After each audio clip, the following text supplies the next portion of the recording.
طلاب مو دقيق جرس، ما تلحون الصفوف.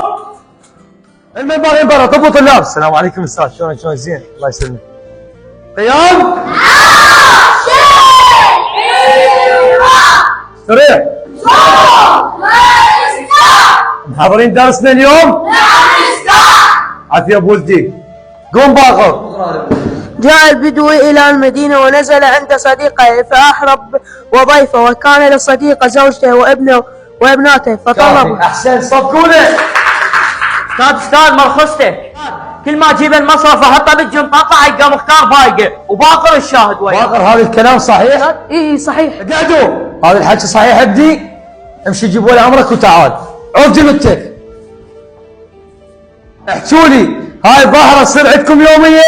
لو هاي اول مره. استاذ مختار ما له ذنب.